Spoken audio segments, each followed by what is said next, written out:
दंडवत प्रणाम. जय श्री कृष्ण. ज्ञानप्रबोध या ग्रंथाच्या मालिकेमध्ये आपण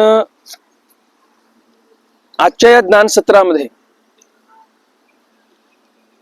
सर्वज्ञ श्री चक्रधर स्वामींच्या मात्या पित्यांची महिमा काय आहे, पंडित विश्वनाथ बास बाळापूरकर स्वामींच्या मात्या पित्याची महिमा कशी वाखाणतात ते आजच्या या ज्ञान सत्रामध्ये आपण पाहणार आहोत. कालच्या ज्ञान सत्रामध्ये श्रीमूर्तीचं वर्णन बघितलं आपण.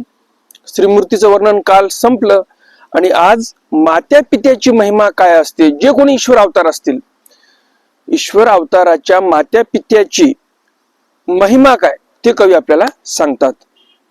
नेहमीच्याच प्रमाणे आजचं ज्ञान सत्र तुम्हाला नक्कीच आवडणार आहे आणि त्यामुळे लगेच या व्हिडिओला लाईक करा आणि आपल्या वाचनिक मंडळीपर्यंत जास्तीत जास्त हा व्हिडिओ शेअर करा, म्हणजे त्यांनाही या ज्ञानाचा लाभ होईल. हे ज्ञान म्हणजे असं तसं नाही, कारण हे ज्ञान समजून घेण्यासाठी चांगल्या चांगल्यांचं डोकं गरम होते.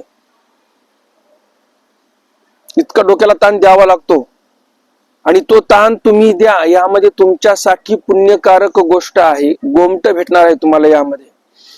पण बरेच आपले वाचनिक मंडळी म्हणतात जाऊ द्या, कुठे डोक्याचा किस पाडा. म्हणून मी गेल्या 2 व्हिडिओमध्ये पाहिलं, फक्त 400 लोकांनी पोथी ऐकली. 400 ते 500. 2 दिवसापूर्वीचे जे व्हिडिओ होते 1,500-2 हजार लोकांनी ती पोथी व्यवस्थित ऐकली. पण कालचा जो मी व्हिडिओ टाकला तो व्हिडिओ फक्त 500 लोकांनी पाहिलेला आहे. म्हणजे याचा अर्थ काय, लोकांना जिथे ताण द्यावा लागतो डोक्याला अशा ठिकाणी ते लोक थांबत नाहीत. आपलीच वाचनिक मंडळी आहे, लोक म्हणण्यापेक्षा आपली वाचनिक मंडळी, आपल्या चॅनलवरील दर्शक जे आहेत त्यांना सोपं पाहिजे, अवघड नको.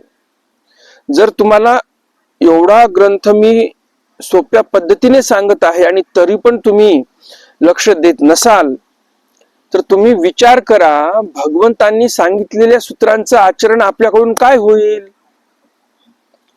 आपल्याला ईश्वर प्राप्ती होऊ शकेल का? आपण तसं आचरण करू शकू का ज्यामध्ये आपल्या शरीराला कष्ट होतील? इथे आपण डोक्याला कष्ट द्यायला तयार नाही.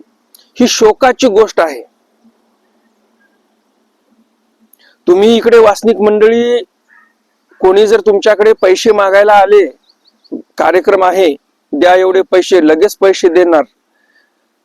पण तुम्हाला मी निशुल्कपणे एवढा मोठा ग्रंथ सांगत आहे तरी पण तुम्हाला यामध्ये लक्ष द्यावंसं वाटत नाही. आश्चर्याची गोष्ट आहे. बरेच काही वाचनिक मंडळी असतात, ते म्हणतात आम्ही 75 उपार केला, 1.25 लाख पुष्पांची पूजा केली. देव त्याने प्रश्न होणार आहे का? हा पहिला प्रश्न मला तुमच्यासाठी. स्वामींनी कुठे सांगितलं 1.25 लाख पुष्पांनी माझी पूजा करा? सांगितलं कुठे? सूत्रपाठामध्ये आलेलं आहे वचन? नाही. मग ज्या गोष्टी देवाने सांगितल्या नाही त्या तुम्ही करणार, पण देवाचं शास्त्र जर ऐकायचं म्हटलं, स्वतःच्या ज्ञानामध्ये भर घालायची म्हटलं, ते जमणार नाही. अशी सध्या आपली परिस्थिती आहे. आणि त्यामुळं मग कोणीही येते आणि तुमच्या या अज्ञानीपणाचा फायदा उठवतो. मग कोणीतरी तुम्हाला येऊन सांगतात काळसर्प योग आहे, पितृदोष आहे, अमका दोष आहे, तमका दोष आहे, द्या 11,000 रुपये, द्या 17,000 रुपये, द्या 21,000 रुपये. तिथे पटापट आपले खिशे सर्वांचे मोकळे होतात आणि मग तिथं तुम्ही जाऊन साष्टांग दंडवत घालणार, लयांगत होणार आणि हे जे काही प्रकार चालू आहे याला तुम्ही प्रोत्साहन देणार. पण देवाचं शास्त्र ऐकायचं म्हटलं, ज्यामुळे आपल्या मनातील अज्ञान अंधकार ज्यामुळे दूर होणार आहे, असं शास्त्र आपल्याला ऐकावंसं वाटत नाही. यासाठी मी आपल्या सर्व वाचनिक मंडळीसाठी टाळ्या वाजवत आहे की खरंच तुम्ही योग्य आहात. आपल्या या वागणुकीला खरंच आपण टाळ्या वाजवल्याच पाहिजे.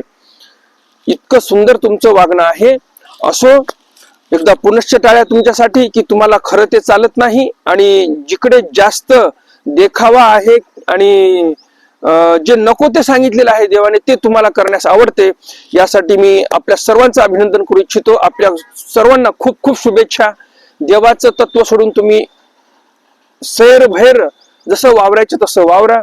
जे खरंच देवाच्या शास्त्रासाठी तळमळणारे आहेत त्यांचं अभिनंदन, आणि बाकींचे बरेच बरे आहेत असं म्हणून आपण आजच्या ज्ञान सत्राला आरंभ करूया.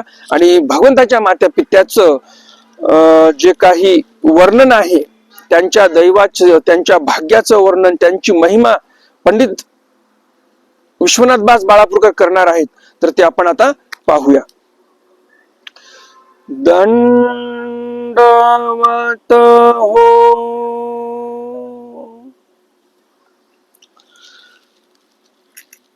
ज्ञानप्रबोध ओवी क्रमांक 500 या ओवीपासून आपल्या ज्ञानसत्राची आज सुरुवात आहे.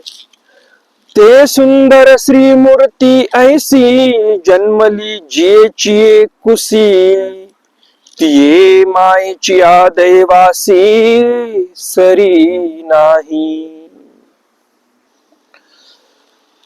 ते सुंदर श्रीमूर्ती ऐसी, भगवंताची श्रीमूर्ती अशी सुंदर आहे की जन्मली तियेची कुसी, तिये मायेच्या देवासी सरी नाही. भगवंत ज्यांच्या पोटी जन्माला आले,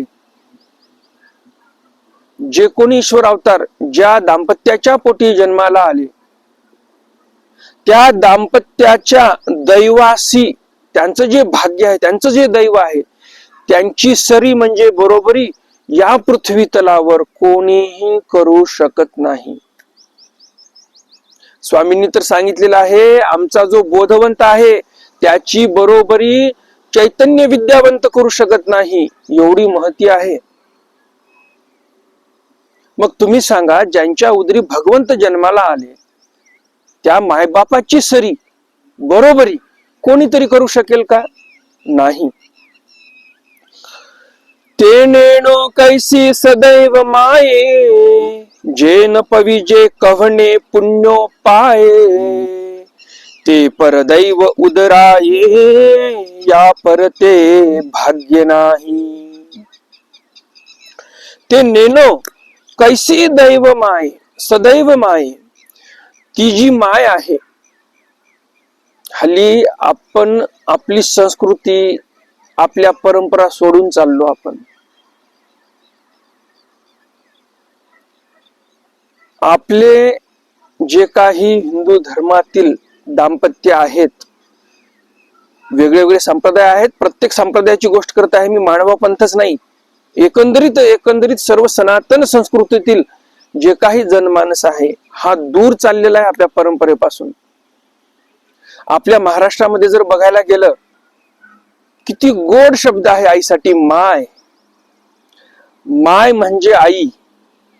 इथे कवी त्या माईचंच वर्णन करतात, सदैव माये, अशी ती माय सदैव आहे जिच्या उदरी भगवंत जन्माला आलेले आहेत.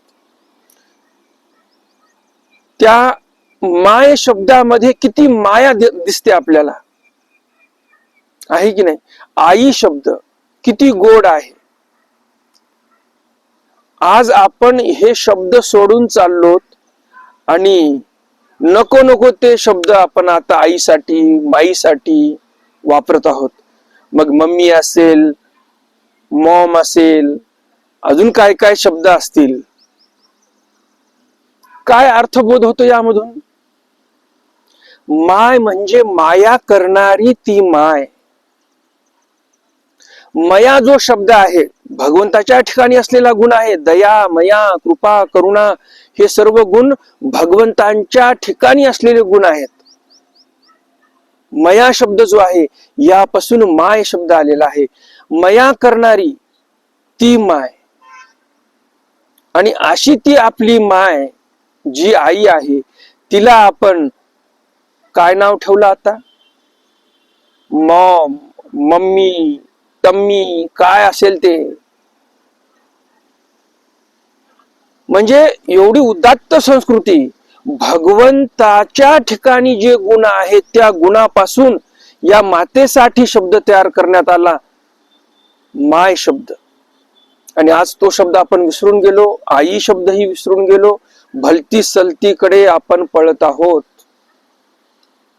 अध्यात्माविषयी सुरुवातीला सांगितलं मी, आपण लोक कसे अध्यात्माला सोडून भलत्याच लोकांनी काहीतरी परंपरा काढल्या, 1.25 दीपोत्सव, 1.25 पुष्पपूजा, अमकी पूजा तमकी पूजा, त्याच्यातच आपण सर्व वास्तविक मंडळी धावत आहोत. आणि असं वाटतं आपल्याला की आपण फारच मोठा देवधर्म केला, आता ईश्वर आपल्या जवळच येऊन बसला, असं आपल्याला वाटते. बरं, अध्यात्माचा विषय असा आहे का? नाही. तुमच्या संसारिक गोष्टी आहेत त्याही तुम्ही नीट करत नाही. संसारामध्ये माय शब्द जो आहे, आई शब्द जो आहे, तो तर नीट पाळा तुम्ही. आपल्या मुलांना सांगा आई म्हणावं, माय म्हणावं. आता असं म्हटलं की हा शब्द चांगला वाटत नाही, खूपच बॅकवर्ड वाटतो हा शब्द, हा फक्त एकदमच म्हणजे गावंढळ शब्द वाटतो. म्हणजे आपण आपल्या मुलांना कॉन्व्हेंट शाळेमध्ये घातलं, सेंट झेवियर हायस्कूल. हा जो सेंट झेवियर होता, याने लाखो आपल्या हिंदू बांधवांना ख्रिश्चन केलं. आताही गोव्यामध्ये एका चर्चमध्ये त्याचं प्रेत ठेवलेलं आहे. त्याच्यासारखा पुण्यात्मा या पृथ्वी तलावर झाला नाही असं ख्रिश्चन लोक म्हणतात. त्याच्या एवढं धर्मांतरण कुणी केलं नाही पृथ्वीच्या पाठीवर, असा तो सेंट झेवियर. त्याने चालू केलेल्या शाळा, त्याच्या नावावर चाललेल्या शाळा, त्या शाळेमध्ये आपण आपल्या मुलांना घालतो, 2 लाख 3 लाख एवढं डोनेशन देतो, आणि आपल्या मुलांना आपण आपल्या संस्कृतीपासून दूर करतो. हेच मुलं तुमच्या मग कमरेमध्ये लाता घालतात आणि घराच्या बाहेर काढतात, वृद्धाश्रमात टाकून देतात. मग गोड वाटते तुम्हाला सर्वांना, आणि मग तुम्ही साधू संतांपाशी येता आणि म्हणता, बाबा हो असं होत आहे, आमच्या जीवनामध्ये फार दुःख आहे. मला फोन येतात ना, बऱ्याच आपल्या दाम्पत्याचे फोन येतात की आमचा मुलगा असेच करत आहे, आमची सून अशीच करत आहे, आम्हाला फार त्रास होत आहे बाबा, आता कसं करावं. आता आम्ही पोटतिडकीने सांगतो, असं वागू नका रे बाबा. कोणी ऐकत नाही. बाबांना काय कळते, हे जुन्या विचाराचे माणसं. आणि मग जेव्हा समोर वाढण येते की मुलं नीट बोलत नाही, नातवंड नीट बोलत नाही, सुना नीट बोलत नाही, नाती जे काही नातू झालेत त्या नातूच्या जे काही बायका आल्या त्या नीट बोलत नाही, आणि मग म्हणायचं देवाने असं कसं केलं. देव तुमचं वाईट करायला रिकामा बसलाय का? तुम्ही तुमच्या कर्माने करत आहात हे सर्व. जैसी करणी वैसी भरणी, जे पेराल तेच उगवेल, बरोबर की नाही. मग आता यामध्ये दोषी कोण आहे? बरं, मी आता हे जे सांगत आहे, आतापर्यंत शेकडो वेळा मी या चॅनलवर सांगितलेलं आहे. देव सांगून थकून गेले, तुमच्यासारखे आमच्यासारखे जन्माला येणार म्हणून उत्तरपंथी निघून गेले, आणि आता माझंच कोण ऐकणार आहे, बरोबर की नाही. तर आता मला काही महंतांचे पण फोन येतात, म्हणतात जिथं आपलं कोणी ऐकत असेल, आपल्या शब्दाला जर कोणी दाद देत असेल तर तिथे बोलावं, असं कुठेही बोलू नये, असे मला काही महंत सांगतात. मी त्या बाबांना म्हटलं, बाबा हो, अहो स्वामींनी एवढे सूत्र सांगून गेले, स्वामींचं कोणी ऐकायला तयार नाही, मी कुठला कोण आहे, माझं कोण ऐकणार आहे. पण ज्यांच्या मनामध्ये खरंच काहीतरी इच्छा आहे आपल्या जीवनामध्ये बदल घडून आणण्यासाठी, असे लोक काय मोजके 1% असतील, 0.001% जे असतील ते ऐकतील. मग आता कोणी ऐकत नाही म्हणून काहीच करायचं नाही का? असं केलं तर चालेल का? नाही चालणार. म्हणून काहीतरी केलं पाहिजे. केल्याने होत आहे रे, आणि म्हणून आधी केल्याची पाहिजे, म्हणून काहीतरी केलं पाहिजे आपण. नाहीतर मग भगवंत तर बसलेले आहेत बघण्यासाठी. भगवंत म्हणतील तू प्रयत्नच काही केला नाही, बरोबर की नाही. देव 3 दिवस पायपुसण्यावर बसून होते पैठणला. पहिला दिवस गेला, दुसरा दिवस गेला, देव म्हटले असते रे हे काय ऐकत नाही बाई, बाईसा आपलं निघून जावं. जमलं का? जमलं असतं का? तसं नाही. तर 3ऱ्या दिवशी देवाने ते सर्व अयोग्यता नसून त्यांना योग्य करून प्रेमाच्या कळकीचा संचार केला. भगवंताला एवढे प्रयत्न करावे लागतात. भगवंताला स्वयं पूर्ण परब्रह्म परमेश्वर अवतार श्रीकृष्ण भगवंत यांना अर्जुनाचा रथ हाकावा लागला. म्हणजे जो या अनंत सृष्टीचा चालक आहे, असे ते भगवान श्रीकृष्ण. त्यांना अर्जुनाचे घोडे हाकावे लागले, रथ हाकावा लागला. आणि ते काम स्वीकारल्यानंतर, घोडे हाकण्याचं काम स्वीकारल्यानंतर आणि रथ हाकण्याचं काम स्वीकारल्यानंतर ज्यावेळेस तिथे वैचारिक संघर्ष झाला अर्जुनाचा आणि भगवान श्रीकृष्णाचा, त्यावेळेस गीतेने जन्म घेतला तिथे. आणि या सर्व ब्रह्मांडाला मार्गदर्शक तत्व असे भगवान श्रीकृष्णाने सांगितलेत आपल्याला. त्या लेवलला देव गेले म्हणून ते आपल्याला ऐकायला मिळालं, बरोबर की नाही? तर फक्त घोडे हाकले, सारथी झाले आणि काम संपलं असं होतं का? भगवान श्रीकृष्ण महाराज ज्यावेळेस रात्रीच्या वेळेला युद्ध संपायचं, घोडे स्वतः सोडायचे, तबेल्यात बांधायचे, त्यांना पाणी पाजायचे, त्यांना एखादा दगड किंवा काही असं घासण्यासाठी म्हणून त्यांची मालिश करायचे देव स्वतः. अटॅचमेंट वाढलं पाहिजे घोड्यांचं आणि भगवंताचं. भगवंत असे नाही म्हणाले मी सामर्थ्यवान आहे, मी माझ्या सामर्थ्याने या घोड्यांना जसं पाहिजे तसं नाचवेल, तसं नाही. अवतार तिथे घेतलाय, कार्य सारथीचं करण्याचं ठरलंय, तर सारथी जो काम करतो ते सर्व काम भगवान श्रीकृष्ण महाराजांनी केलं. असे कर्म करावे लागतात. सारथीच्या लेवलला जाऊन देवाने काम केलं. आणि मग आताचे जर बाबा म्हणत असतील कशाला सांगायचं लोकांना, लोक ऐकत नाहीत. योगायोग आता मी घोड्याचं नाव घेतलं आणि माझ्या समोरून घोडा जात आहे रस्त्यावरून. तर असं सांगायचं तात्पर्य एवढंच की कोणी ऐकत नाही म्हणून बोलूच नाहीये का? आताच्या जर बाबा लोकांचा जर आपण विचार केला, त्यांचं मी नाव घेणार नाही, परंतु असे मला सांगणारे असतात की कशाला सांगता तुम्ही एवढं, हे साईड इफेक्ट आहेत, तुम्ही वासनिकांना फार हुशार केला, आता आम्हाला लोक देत नाहीत एवढं, असेही लोक मला बोलणारे आहेत. हे जे तुम्ही ऑनलाईन ज्ञान सांगणारे बाबा लोक आहात, यांचा साईड इफेक्ट आहे हा, आता वासनिक लोक फार जागरूक झाले, असेही बोलणारे बाबा लोक आहेत. आणि असेही बाबा लोक आहेत जे म्हणतात की तुमचं कोणीच ऐकत नाही. म्हणजे बघा आता कसं वागावं माणसाने, कसं बोलावं, कसं चालावं, आहे की नाही अवघड. म्हणून वासनिक मंडळींना एक विनंती आहे, देवाचं ज्ञान ग्रहण करा पहिलं.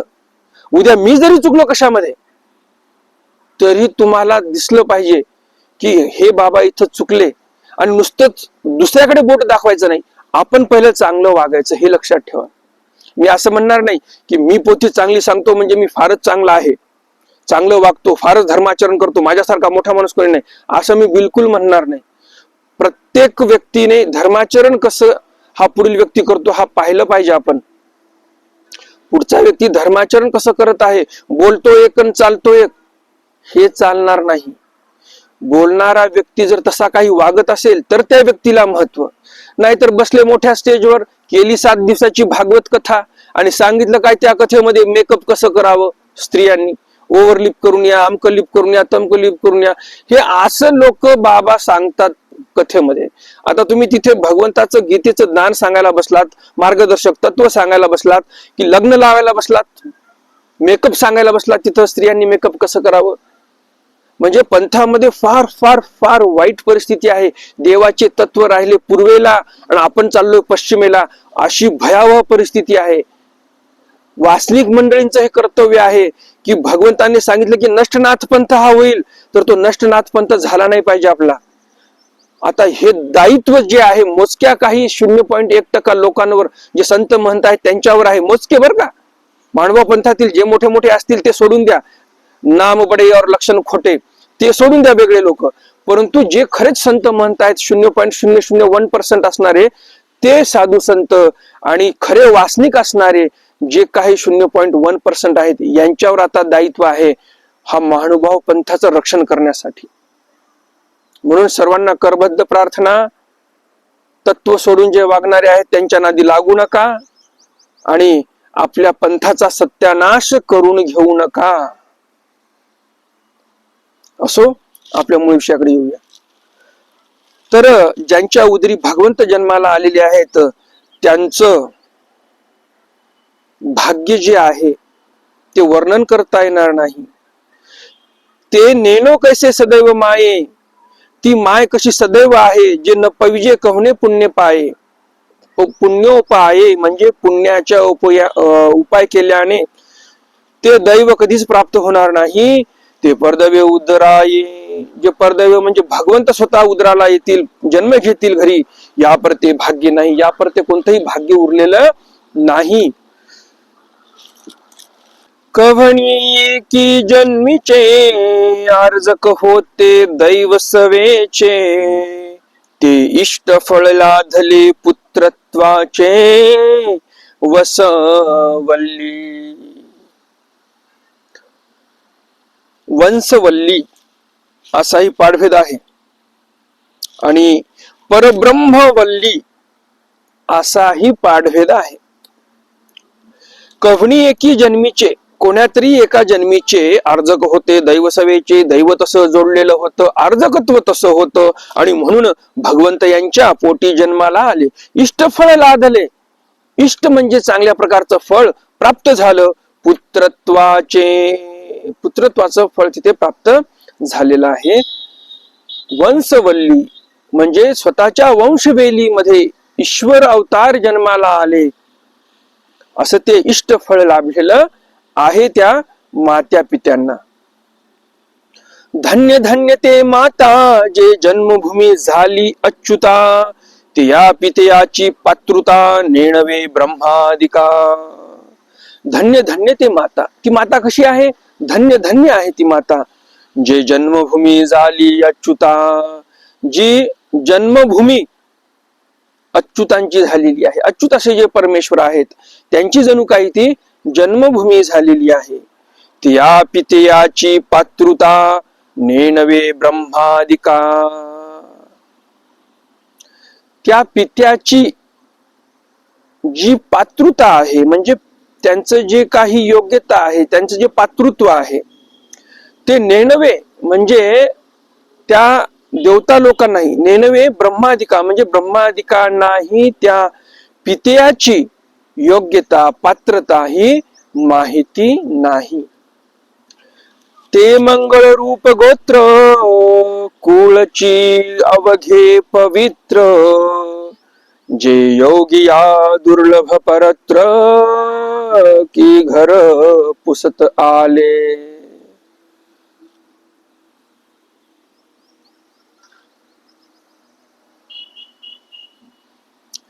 ते मंगळ रूप गोत्र, भगवंताचं गोत्र कसं आहे? मंगळ रूप आहे. कुळची अवघे पवित्र, ज्या गोत्रामध्ये, ज्या कुळामध्ये ईश्वर अवतार घेतात ते कुळ काय साधारण असणार आहे का? नाही. तर ते कुळच अवघे पवित्र आहे. जे योगी या दुर्लभ परत्र, जे योगी लोक ध्यान करत बसले, उग्र तप करत बसले दर्या खोऱ्यांमध्ये, असे ते योगिया लोकांना ते परत्र म्हणजे असं श्रेष्ठ दैवत प्राप्त होत नाही, ईश्वर लवकर प्राप्त होत नाही. आणि ते असं परत्र दैव म्हणजे भगवंत घर पुसत आले, या घरी जन्माला आले असं कवी म्हणतात. असं ते दैववान भाग्यवान माता पिता आहेत. जेवी सभाग्याच्या ठाया, निधान ये आपसया, ना तरी एक सरे राज्यवर्या, बैसे सदैव लक्षण. जेवी सभाग्याची ठाया, एखादा भाग्यवान व्यक्ती आहे त्यांच्या ठिकाणी निधाने आपसया म्हणजे धन द्रव्य हे सगळं, आपसया म्हणजे आपोआप येते. जो भाग्यवान आहे त्याच्या घरी धनद्रव्य आपोआप येते. ना तरी एक सऱ्या राज्यवर्या, बैसे सदैव लक्षण. ना तरी एक सरे, ना तरी म्हणजे किंवा, एक सरे म्हणजे एकाएकी, राज्यवर्या म्हणजे एखाद्याचं राज्य आरोहण होते, त्याचा राज्याभिषेक होतो. बैसे सदैव लक्षण, सदैवाचा होता म्हणून एकाकी त्याला राज्य भेटते. जसं छत्रपती शिवाजी महाराजांचे चिरंजीव होते धर्मवीर छत्रपती संभाजी महाराज, त्यांना एक लहाने भाऊ होते राजाराम महाराज, लहान होते ते. आणि छत्रपती संभाजी राजे जे होते ते राज्यासाठी योग्य होते, म्हणजे जे हिंदवी स्वराज्यावर संकट आलं ते परतवून लावण्यासाठी छत्रपती संभाजी महाराज योग्य होते. म्हणून धर्मवीर छत्रपती संभाजी महाराजांना राज्य मिळालं. पण दुर्दैव असं झालं की 8-9 वर्षानंतर एकाएकीच काही नात्या गोत्यातील लोकांनी दगा केला. जे शिर्के कंपनी होती, गणोजी शिर्के यांनी धोका दिला आणि नंतर काय झालं, धर्मवीर छत्रपती संभाजी महाराज कैदेत पडले, पकडल्या गेले आणि एकाएकी राजाराम महाराज राज्यावर बसले. असं एकाएकी कोणालाही एखाद्या वेळेस राज्य मिळू शकते. तर इथे कवी म्हणतात की एखाद्या व्यक्तीला एकाएकी एखादं राज्य हरवणं झालं म्हणजे राज्य कारभार भेटला, बैसे सदैव लक्षण, त्याला राज्याचं सिंहासन भेटलं एखाद्या व्यक्तीला, तसं हे मात्या पित्याचं दैव आहे की यांच्या घरी एकदमच ईश्वर अवतार जन्माला आले. जणू काही त्यांचं एकाएकी राज्याहरण झालं, त्यांना राज्य कारभार भेटला जणू काही. असे ते दैवाचे भाग्याचे माते पिते आहेत भगवंताचे. किती देव उपपत्ती बहुता, नेणिजे तयाची योग्यता, जयाचा अब्रह्मा परवता पूर्वाधिकारू. की देव उपपत्ती बहुता, असे कितीतरी उदाहरणं देईल मी. नेणिजे तयाची योग्यता, असे कितीही उदाहरणं देत बसलो, रात्रंदिवस एक केला, कितीही उदाहरणं दिले, जगाच्या पाठीवर जेवढे उदाहरणं असतील तेवढे उदाहरणं दिले. नेणिजे तयांची योग्यता, त्या भगवंताच्या मात्या पित्याची योग्यता. नेणिजे म्हणजे आम्हाला काय माहिती होणार नाही. जयाचा अब्रह्मा परवता पूर्वाधिकारू. अब्रह्मा भुवना लोका पुनरावर्तिनोर्जुन, श्रीकृष्ण महाराज गीतेमध्ये म्हणतात की अब्रह्म म्हणजे जे काही मायापर्यंत जे लोक आहे त्या लोकाला अब्रह्म म्हणतात. तर कवी इथे काय म्हणतात, जयाचा अब्रह्मा परवता. अब्रह्म म्हणजे माया, तया परवता म्हणजे त्याच्याही पलीकडे जे ईश्वर आहेत तिथपर्यंत ज्यांचा पूर्वाधिकार जोडलेला आहे त्या मात्या पित्यांचा, की ते मायेच्या पलीकडे जे ईश्वर आहेत ते अवतार घेतात त्या दाम्पत्याच्या उदरी, असे ते माता पिता जे आहेत त्यांचा पूर्वाधिकार काय सांगावा मी. कितीही उपमा दिल्या तरीही सांगता येणार नाही, असं कवी आपल्याला इथे सांगतात. सत अश्वमेध करावे मग सरळ या स्वर्ग भोगावे, ते गंधर्व सूर आघवे दार ओळगती. सत म्हणजे 100 अश्वमेध यज्ञ केल्यानंतर स्वर्गाचं सुख भोगायला मिळते. ते गंधर्व सुराघवे दार ओळगती. असे ते सर्व देवता लोक जे आहेत ते जिथे परमेश्वराने अवतार घेतला, ज्या दाम्पत्याच्या घरी अवतार घेतला त्या घराच्या द्वारापुढं हे 81 कोटी 1,15,10 देवता ओळख सारण्यासाठी सेवा भावाने नम्र भावाने त्या द्वारापुढे उभे आहेत की आम्हाला कधी काय सेवा भेटते हे पाहण्यासाठी उभे आहेत. सेवेशी तत्पर सकळ देवता भगवंताच्या त्या मायबापाच्या दारापुढे उभे असतात. सेवेशी तत्पर म्हटलं की मला ते हिरोजी इंदुरकर आठवले. रायगडाच्या पायरीवर ज्यांचं नाव आहे सेवेशी तत्पर हिरोजी इंदुरकर, असं त्या ज्यावेळेस त्या रायगडाला म्हणजे ते महादेवाचं एक मंदिर आहे रायगडामध्ये, त्या महादेवाच्या मंदिराच्या बाहेर जात असताना शिवाजी महाराजांची समाधी आहे, त्या समाधीकडे जात असताना त्या चौकटीच्या त्या खालीच पायरीवर एका लिहिलेलं आहे सेवेशी तत्पर हिरोजी इंदुरकर.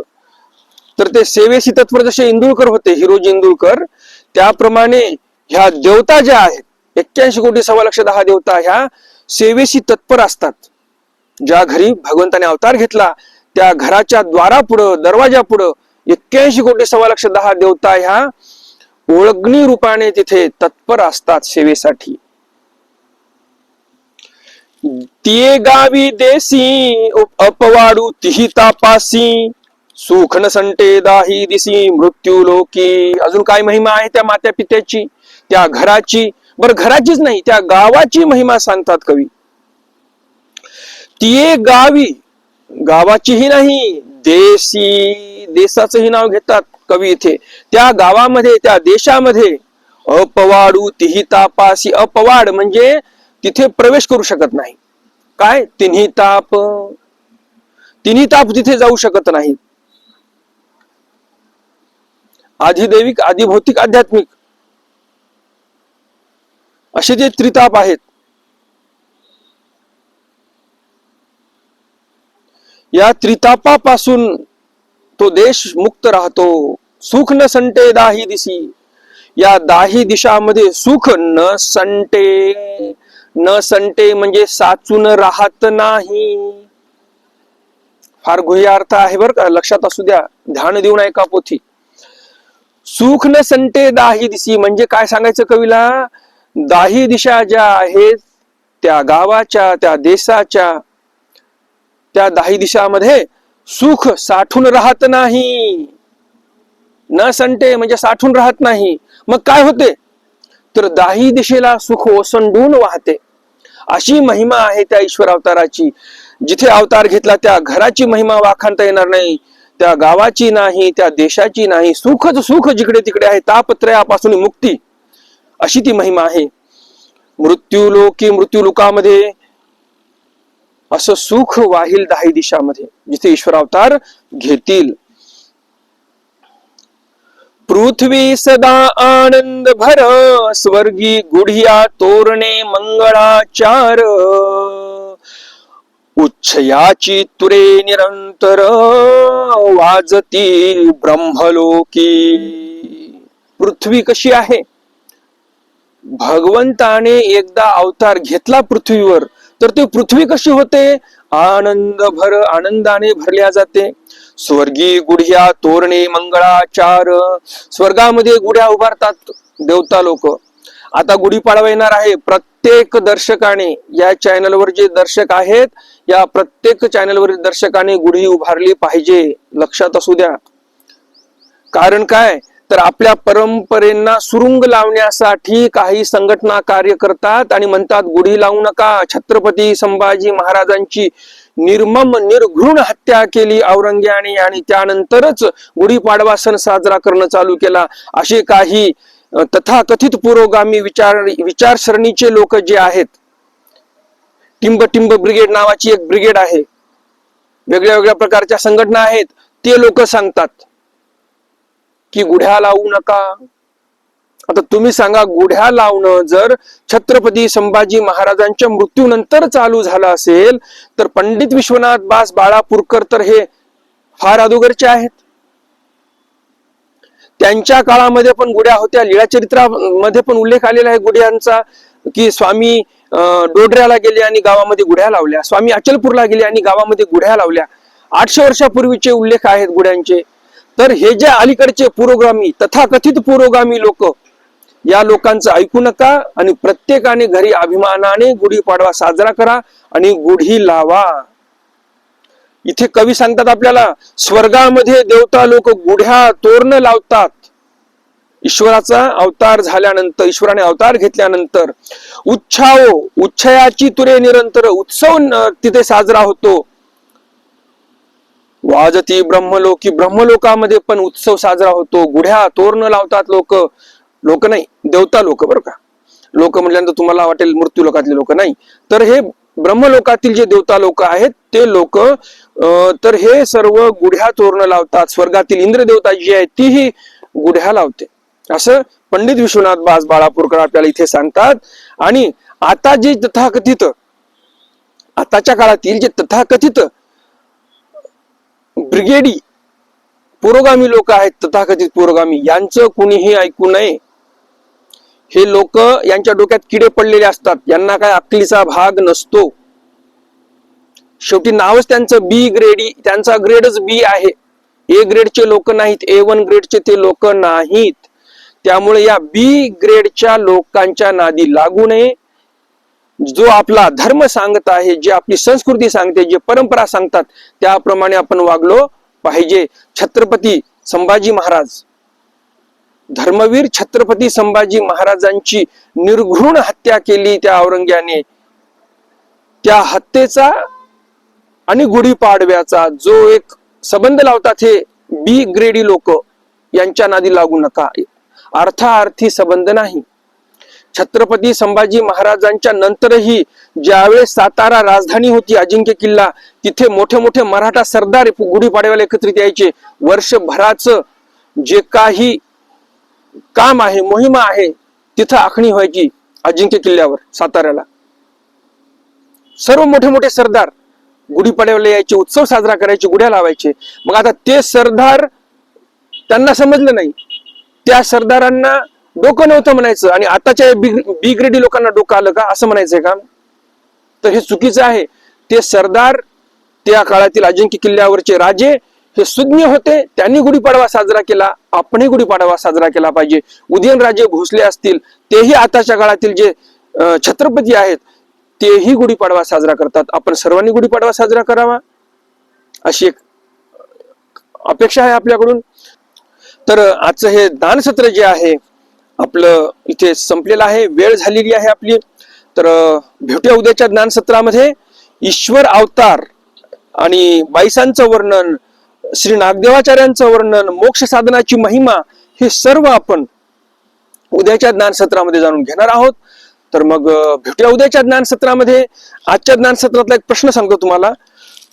भगवंताच्या मात्या पित्याचं दैव कसं आहे, त्यांचं भाग्य कसं आहे, हा आजच्या ज्ञानसत्रातील प्रश्न आहे.